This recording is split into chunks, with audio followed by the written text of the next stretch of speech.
Coaching as Benevolence, a podcast for people who are curious about using coaching for self-development. I'm Eryn with Roots and Wings Grief and Loss Coaching. And I'm L'Shawn with Michelle Sage Place Positive Intelligence Coaching. Today we are going to talk about goals and, how sometimes we don't always make the progress we want to make, or we have difficulty accomplishing our goals, and how coaching can help with that. We're actually going to have a coaching demonstration. Thanks to Eryn. She's going to be the coach, and I'm going to be like a fictional client, going to make up something having to do with not meeting a goal. And this will give our listeners a chance to see what coaching is like in action. So maybe to begin with, we can talk a little bit about what we mean by goals and, maybe how we approach goal setting in coaching. So Eryn, do you want to kind of tell them about goals and goal setting in coaching? Yeah, I think of goals as something that you are working toward and that are intentional. And that's the broadest level definition that I think of when I think of goals. And then when we break that down, there are so many different types of goals, right? There's short term and long term and immediate and even longer term. So goals can mean so many different things to so many different people. So I think the most important thing is that the coach and the client have a common understanding and a common language of what that means for the individual. And then when we think about goals in coaching, it's always good to have a goal in mind for what the coachee is working toward over however many appointments or length of time with the coach. And then also at the kind of more micro level, it can be helpful sometimes to have a goal for the meeting itself, keeping in mind that that will shift. So let's say this client comes in and says, this is what I want to focus on. This is the goal of today's meeting. And we go with that. Well, we soon find out that actually is something completely different. And that's why it's so important to have conversations about your goals with a coach or a therapist or a friend to really understand all of the nuance behind your motivation, your ability to meet the goal, your resources, and much more. So that's what I think of when I think of goals and coaching within the context of goal setting. L'Shawn, what about you?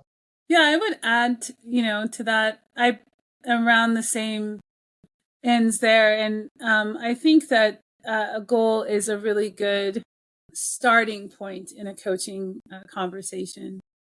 Gives us something to focus on. But at the same time, as you said, when you are going through, like you have this thing in mind, but then you find out that there's maybe more here than just this outcome that you're going for. And I think that one thing that having a goal going into a coaching session helps is it keeps you focused, and it also gives you an idea of where you're going. And then, of course, if it's not exactly, you find out in the course of talking about this goal or talking about where you would like to be at the end of the session, and you find, oh, there's something else here that maybe we weren't aware of until we really started talking about the goal. I think that is also a good thing to keep in mind when you're coaching or when you're discussing something. You may start out thinking that this is something that you want, and then find out that there's something underlying or underneath that, which is one of the great things about coaching is revealing things that are unknown and finding things that you may have, like maybe in the back of your mind, or that you may not have thought about, that then comes up and it becomes more of the heart of the issue. So that's one of the things that I find with goals as well in coaching. anything come up for you with that? Yeah. I think it just, as you were talking, reminded me of the complexity of goals, thinking about how much they're in relationship to so many other factors with that are within one's locus of control and that are not within their control. So I think really helping somebody discern the difference there and then use that to better understand themselves too about how they can move in a direction to meet a specific goal. I think that's a helpful approach.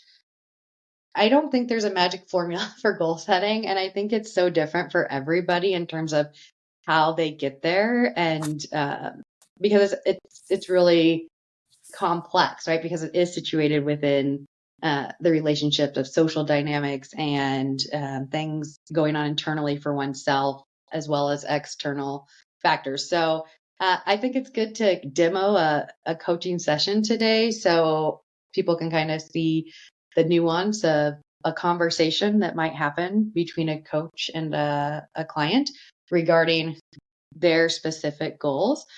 And it'll be a brief excerpt. It'll be about a 15-minute coaching session. And in my practice, typically coaching sessions are an hour long, but they can vary, 45 minutes to over an hour plus, but typically they are not 15 minutes. And so we will try to showcase as best as we can a coaching session within 15 minutes. We are starting from a place where we're not doing a lot of kind of introductory conversation up front. We're going right toward the goal conversation. And so we'll be starting there in our demo. In this coaching demo, Eryn will be the coach and I will be the client.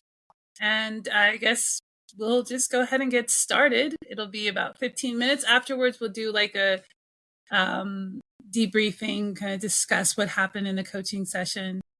And then that will be our episode. So let's begin the coaching demo.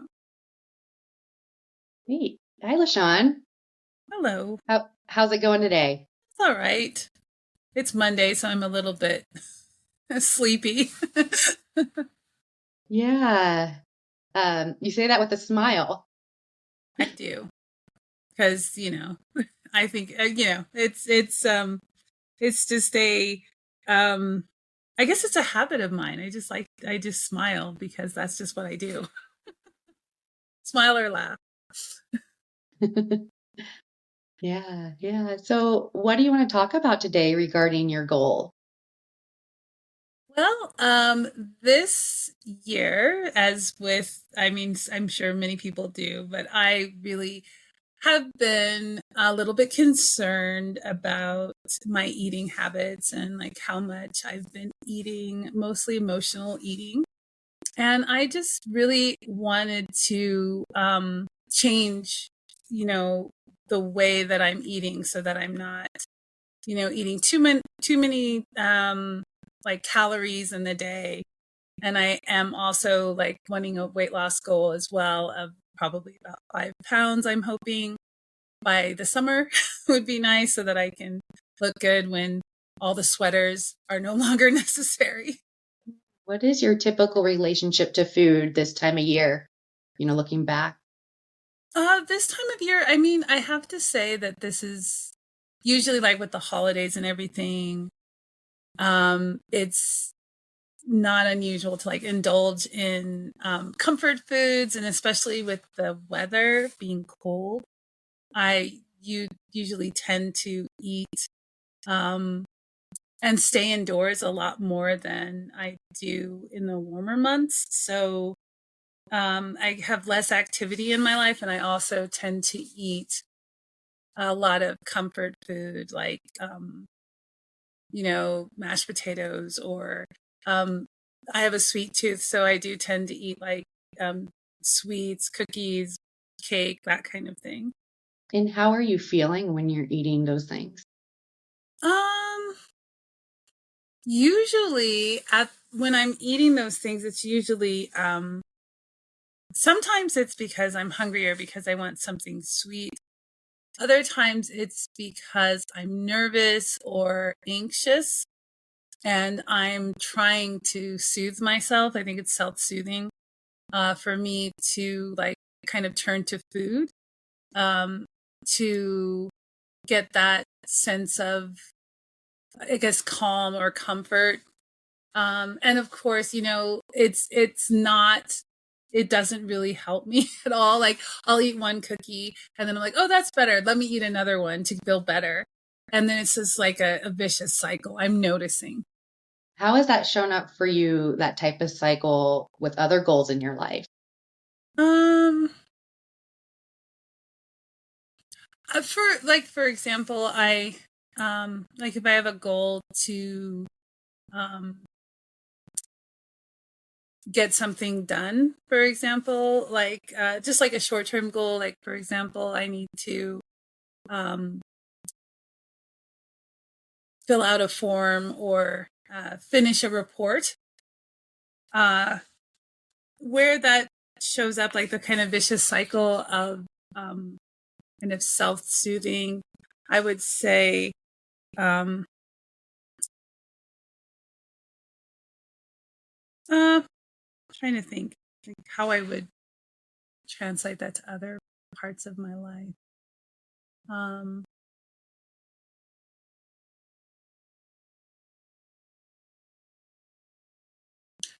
I guess one thing like that can be a vicious cycle is just kind of putting things off.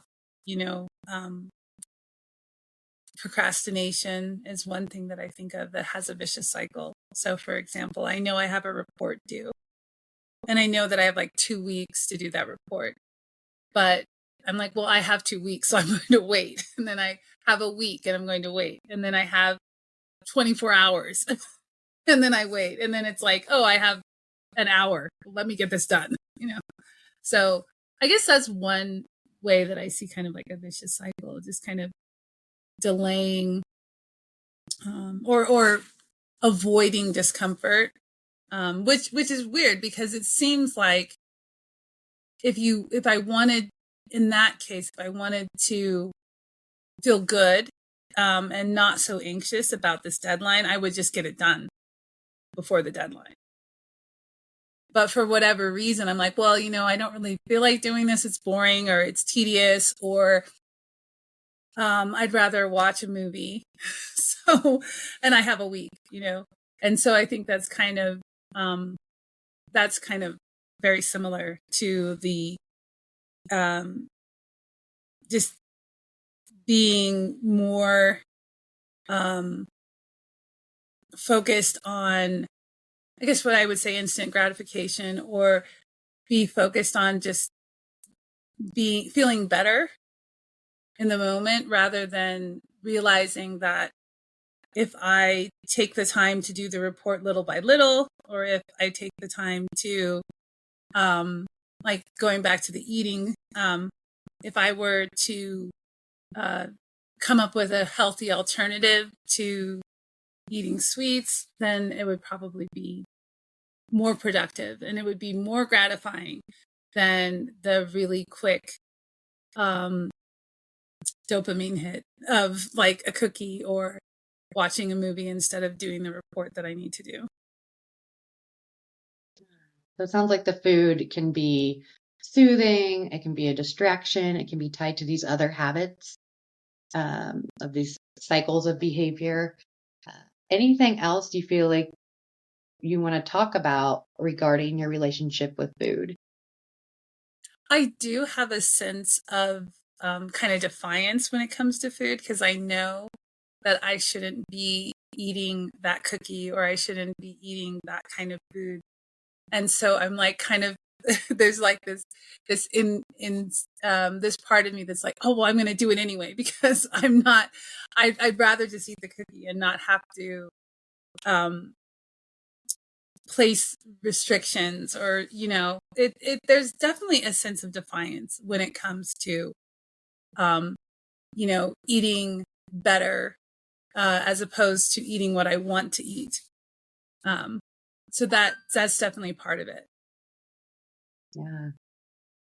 Yeah, that makes sense. So we have we're more than halfway through right now, so maybe we can shift a little bit into a goal for today, something intentional that you can move forward with as you leave this appointment. What would that be for you?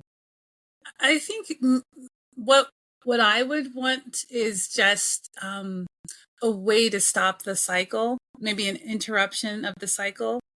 For example, when I'm feeling like I need to have that sweet, I just would like to have like maybe an alternative to that that would be self-soothing, but would serve me better than that cookie, and would be more like last longer and be more gratifying, because it wouldn't only be a way to self-soothe, but it would be also in alignment with my goals for myself, like wanting to nourish and wanting to do what's best for me, and and also would be in alignment with my goal to lose the weight before it gets warm and I start having to wear clothes that aren't layered and bulky. Yes. For those in Colorado, they probably can relate, huh? So maybe we can popcorn brainstorm back and forth. What could disrupt the cycle? Mhm. What idea do you have? To disrupt the cycle, I think one thing that I do tend to do is one of the reasons that I eat is to run away from whatever it is that's bothering me. And I think one way to disrupt the cycle would be just to check in with myself, like what's going on with me right now, and just check in with my body, with my mind, what is happening, because I think a lot of the eating is a kind of escape. So disrupting that would be, to be aware and to check in. I like that idea of checking in. And if we have more time, we'd be able to go through what that might look like and get very specific about that. But since we're right here demoing the popcorn kind of phase of checking in with yourself, maybe this is an idea I have that I'll throw back to you. I love this checking in, and maybe there is something next to that to help transition to this larger goal. So maybe it's like hard candies or something that you can keep that kind of going until you can kind of, stop doing that. I don't know. How would that work for you? Yeah, I like the idea of like something other than like a cookie, or something that has a lot of calories, is something that's sweet that doesn't have a lot of calories. Something like, and also I like the idea of a hard candy because that takes time. You got to suck on it, and it takes time. So I like that idea. So one thing that I could think of in terms of like maybe disrupting and then kind of giving that same thing with the sweetness is probably just having, I don't know, like maybe dried fruit or something that takes time to eat, maybe even chew on. So I think that would be maybe a piece of gum would help, because that's low calorie, and it's still sweet, and it's producing that, it's kind of giving that dopamine hit, but it's not as impactful calorie wise as the cookie or snack cake or whatever. And then it also allows me to maybe even just check in with myself as well, as like getting the gum or whatever it is. So I like that idea. Yeah, I like your addition of recognizing that maybe chewing something instead of sucking on something might work better for you too. So given that, what is your specific goal as you leave our time together today? Yeah, I guess my specific goal would be to implement that alternative, like that disruption of the cycle. So um, when I'm feeling anxious and I want to turn to food as a self-soothing tactic, then my goal would be to I have gum, so I could just go and get my gum and then just really just take the gum and then check in with what's going on with myself, and then do just some really a quick like meditation, maybe even focusing on the chewing or focusing on my breathing, something like that, so that in that moment I'm checking in with myself. So that would be a goal, to implement that for the next time. So the next time I'm feeling anxious and I want a cookie or something, I get like a piece of gum and just check in with myself. Yeah, that sounds great. And if we had more time, we could then maybe talk about how would you set up your physical spaces to make that happen for you? How would you ensure your accountability to that goal? When you want to check in with someone else around that goal, and just kind of all of those things that take up a lot more time than what we have right now. So I like what you're starting with and moving forward with, and I look forward to hearing about it in a few days, in one day. So that is our demo session on coaching around a goal. L'Shawn, how'd that go for you? I think it went really well. One of the things about coaching that really helps me is taking the time to explore a topic, however long, like this was a 15-minute. But one of the things that it reminded me of is it really does help to take the time to explore one topic and see the different things around it. And I found your questions at the beginning were very thought-provoking in terms of giving me, the client, the time to really look at the things around this habit that I was forming. And it allowed me to just kind of really look at the factors that went into the habit, and also to think about how that can also manifest in other parts of my life. So I think when you asked that, it gave me pause, which I think is really important in coaching, because it kind of forces you to stop and to really examine and think about whatever it is you're looking at. So that one moment where I was just kind of grappling with the answer to that question allowed me to look at it from a different perspective than what I was looking at before, which then gave me other avenues to explore when thinking about how I could reverse or work on this habit, reducing it, changing it, having an alternative. So that was what was really resonated with me in the coaching session. How about you, Eryn? That moment was very impactful on my end because I was coming from a place of curiosity, like completely in that moment. And as I was doing that, I was like, oh my goodness, I think I just fumbled this question. So it's interesting to get your feedback and see how that felt for you as well. And that's interesting because I think I really was sitting in curiosity there more than I was in some of the other questions.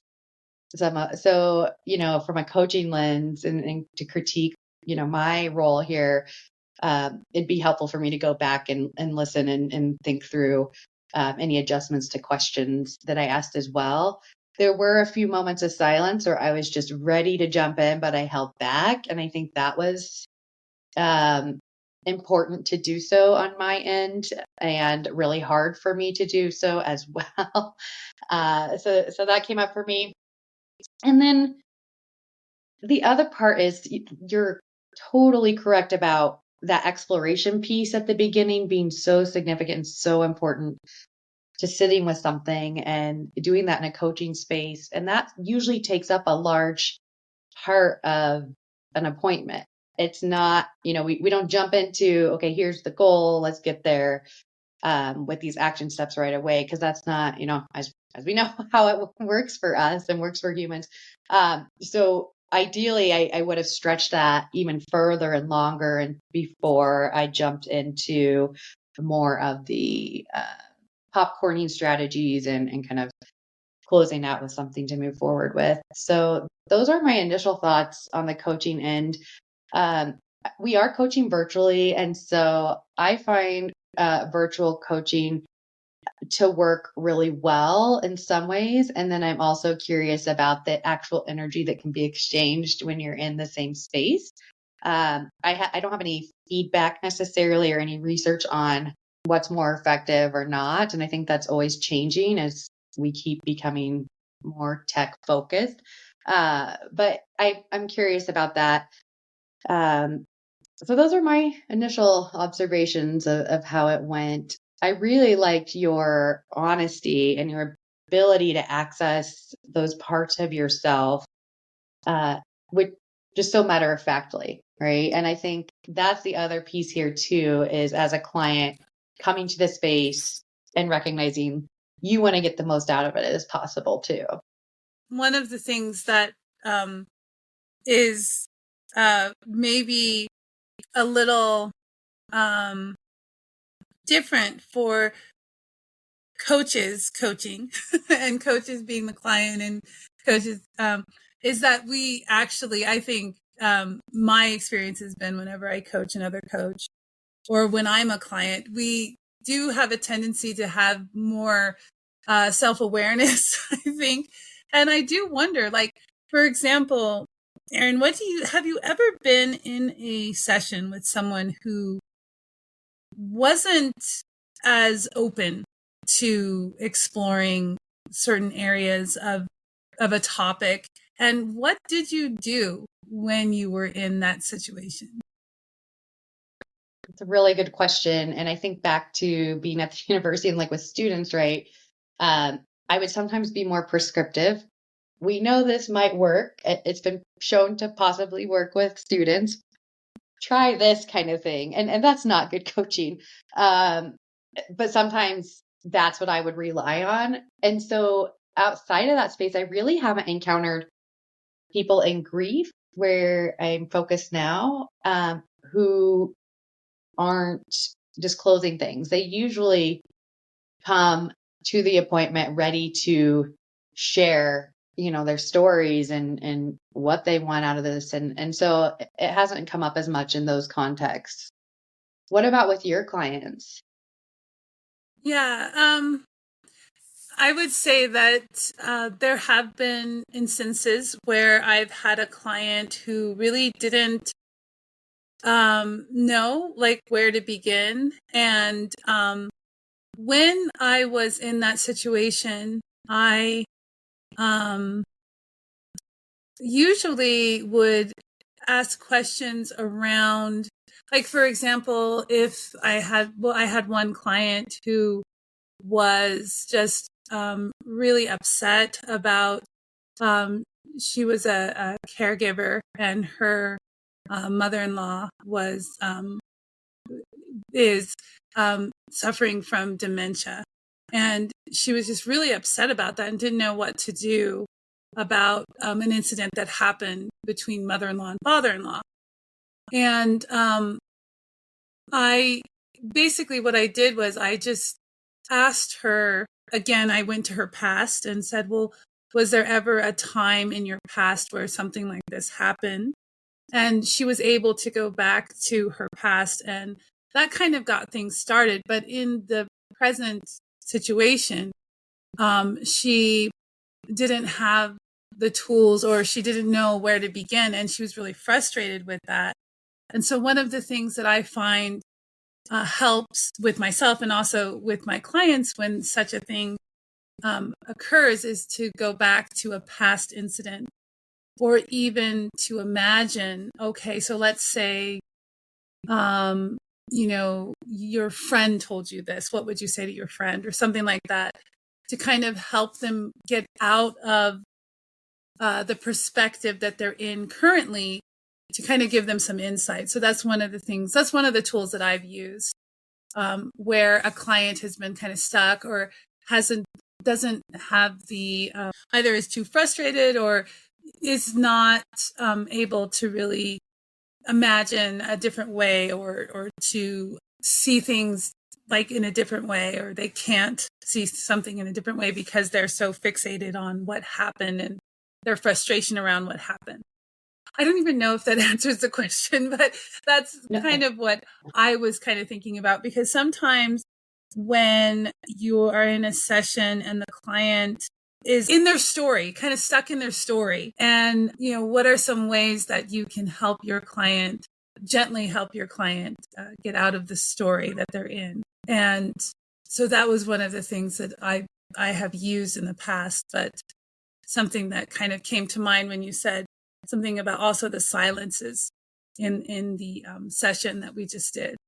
And I do have a question about that. So in the silences is probably, I would imagine it was when I was kind of grappling with the answer to that question about where that vicious cycle may manifest in other parts of my life. I think that's where I was kind of silent, because I was really trying to grapple with that question because I didn't really know the answer. Was that when you were kind of wanting to say something but held back? Can you say more about those moments of silence? Yeah, I mean, it's so easy for us, even outside of the coaching context, when there's silence, to try to fill that.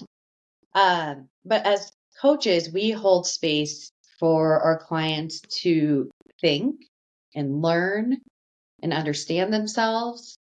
And so it doesn't have to be anything that's rushed. It doesn't have to be a fast process. In fact, that would not be helpful in a lot of ways in these situations. And so in my training and my professional training, we've had multiple trainings on holding space for silence, because it sounds so simple to do. And yet, as humans, it can be a very challenging thing. And for others, maybe it's not. But I think that I didn't want to see you struggle with that, or I didn't want you to feel uncomfortable. So it's me, projecting these things that aren't real, potentially, right? That aren't real, because, like you said, that was a really powerful moment for you. That was very helpful. So just recognizing, holding that silence, it always feels like it's longer than it is, but it's worth it to give the respect and the space to the individual who is processing. That's what I'd say there. The other thing I think with the coaching demo is there was one point where I used kind of so there are different words in coaching, reflective statements or summaries, and I kind of melded those two to kind of bring together what you had said about the eating. I can't even remember the three things that I said, but I summarized it there for you. And sometimes that's also, might be more like, okay, making sure I'm on the same page as the client, which can be helpful so that we are on the same page. And other times it can be helpful for the client's thinking to get that reflective statement or to get that summary, so that they can also kind of slow down and be like, oh, is that what I was saying? And then be able to clarify whether or not that's true or not. So in that demo, do you remember that space that I'm talking about? And I gave you that summary back with those a few things. Yeah, how did that feel for you, and how'd that go? Yeah, I do. I do remember that. You just said that we're on the same page. Was that when you were reflecting back some of the feelings that I was feeling around eating? I think it was like anxious. It wasn't the No. feeling that was like, so this is tied to your habits, like your cycle. It's tied to Right. self-soothing, and Right. it's, Yes, I remember yeah, that. I Yes, I listed like remember that those part. things. Yeah. Mm-hmm. Um, and that, I will say, is a really, like, you have to be listening very hard, or not very hard, but like listening deeply as a coach, and being able to synthesize that and then try to provide that back to the client in a way that makes a lot of sense and can maybe help clarify their thinking. And then, like I said, being on the same page. So it's like, oh, you said out of all of what you were talking about, there were these three things related to this habit of yours or this behavior of yours. Yes. So I would say that that was definitely a moment of clarity, and I think it also helped to give me something to like focus on in terms of what was really the motivation behind the behavior. So the self-soothing and all of that you mentioned. So I think that kind of helped me look deeper at habits around self-soothing and what that, why I was doing it, and then what I could do that would be a healthy alternative, because I do have healthier alternatives, in my toolbox. I have used other ways to soothe myself. So as a client, I was able to access other coping mechanisms, I should say, or strategies that would be more in alignment with my goals to lose weight. So I think that was particularly helpful, because it's like synthesizing, and also it allows me to be more clear about what behaviors serve me in terms of my goals, and what behaviors are keeping me from achieving my goal. So in that, and this is probably in retrospect, because actually in the moment, it probably was in alignment with kind of the thread of the conversation, that I think it just kind of naturally flowed. And so it wasn't like that question that kind of, I was grappling with that question and trying to figure that question out, which kind of was disruptive, and it kind of pulled me out of the circular way that I was looking at the situation. I have this habit. It's a bad habit. I want to stop this habit. And what your question did before was like, it kind of disrupted that.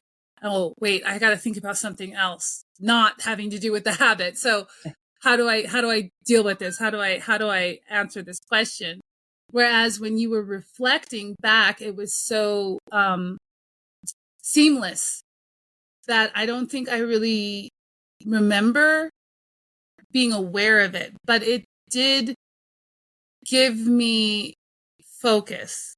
I do remember that. I do remember that it clarified my perspective, and it allowed me to really hone in on my motivation behind the habit. So that's kind of what I was experiencing as a client, I would say.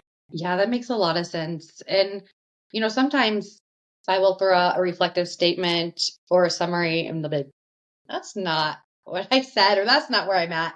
So it's a good way to check in too. And so for this example, it sounded like it was so much a part of the conversation that it just kind of flowed, and you're like, of course. And then, kept going. Like you kind of already were holding that in your mind in a way. Yeah. So any thoughts other than, what we were talking about that you wanted to mention about the coaching demo, because we are getting close to time? I think this is a good example of how complex goals are, and how hard it is to achieve goals, or meet goals. And I don't want to say it's always hard, right? Like maybe there's this very strong alignment with a goal and a purpose in your life, and everything's going to work out really well. And you don't have to have all this planning or this conversation. Like it's not always like this, right? But we often hear from people, I'm not meeting my goals. I wish I could make this change in my life. And really getting at the complexity of that takes time, and it takes these conversations, and it takes some adjustments and learning. So I guess one of my takeaways today is even just coaching within 15 minutes. I'm like, okay, we have a lot further to go here before we can, wrap up a coaching session, or, multiple coaching sessions.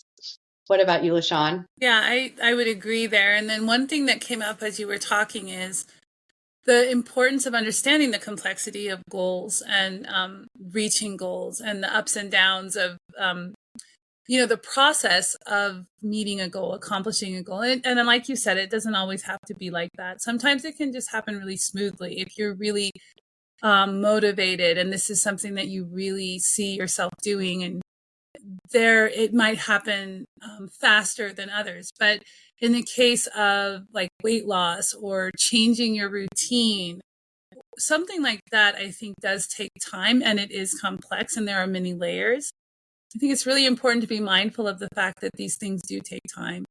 And another thing from a client's perspective, talking about the habit, and and doing the popcorn brainstorming, there was a sense of moving forward as opposed to what I felt before when I was kind of struggling with the habit, seeing that I was developing a habit and not really knowing the way out.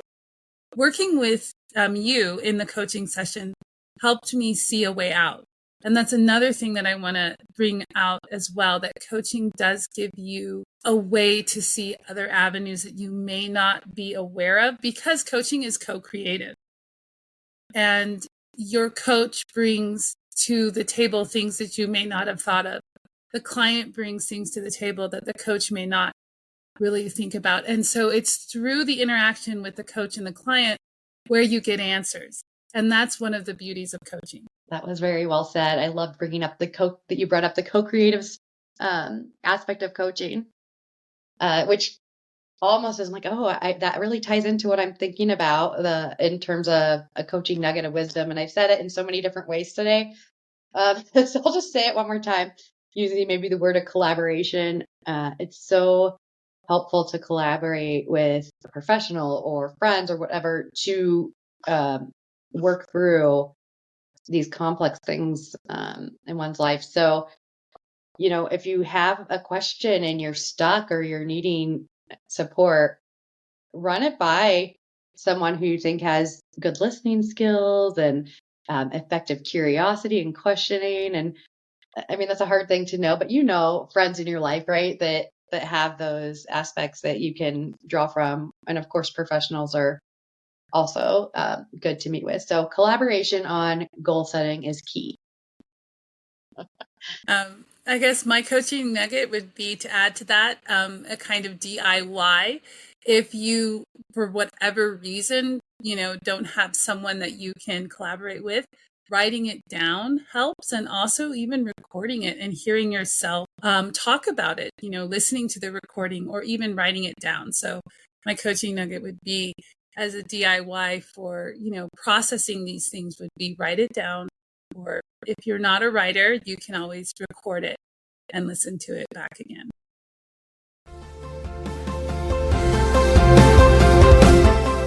Thanks for joining us for Coaching as Benevolence. I'm L'Shawn with Michelle's Sage Place, Positive Intelligence Coaching. And I'm Eryn with Roots and Wings, Grief and Loss Coaching. Have a benevolent day.